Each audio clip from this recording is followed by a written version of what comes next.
Hello, this is Lucas Riley. This is my virtual reality prototype tour titled Pacific Leap.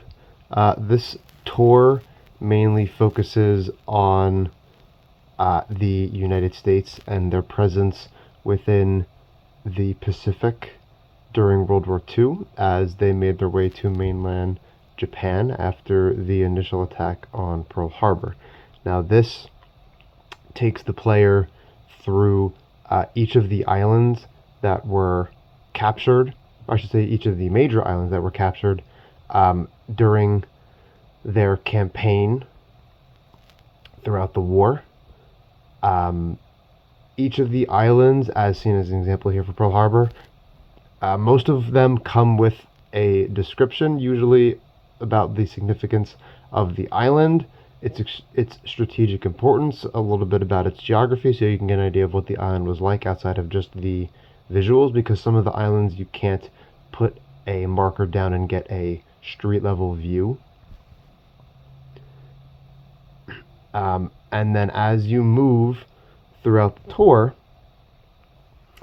it moves you from island to island, showing you exactly what it looks like. And from a play test that I had with one of my family members, they actually made a comment about this, saying how having these visuals specifically on this application made it a little bit easier for them to understand why the United States wanted to actually gain control of each of these islands, because reading about them in a textbook, you don't really get that visualization.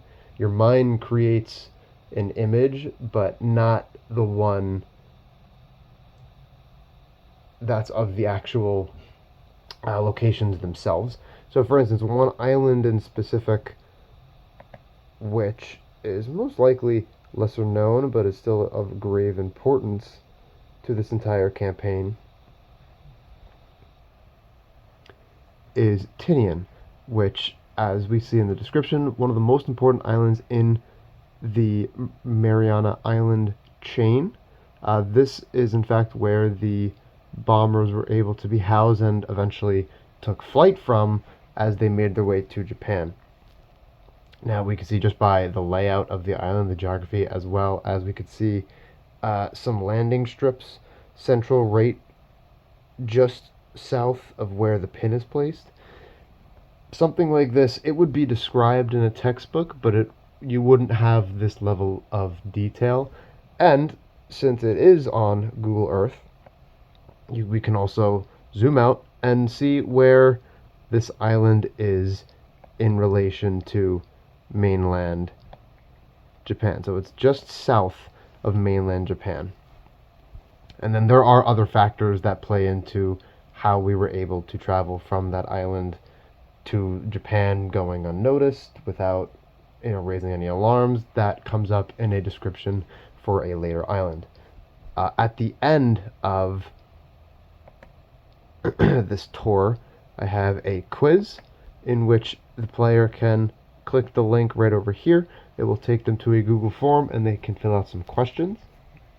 So overall, this prototype really hasn't changed much from the one that I had submitted during the proof of concept, just because when I was making it for that assignment, I already had the idea of what I wanted to do, and I figured, well, I may as well as create it, because I knew the route I wanted to take this project down already. So rather than building it halfway, submitting the proof of concept, and then continuing on, I figured I should just make it all in one shot. So there isn't much difference outside of the addition of the quiz at the end. So that's all. Let me know what you think.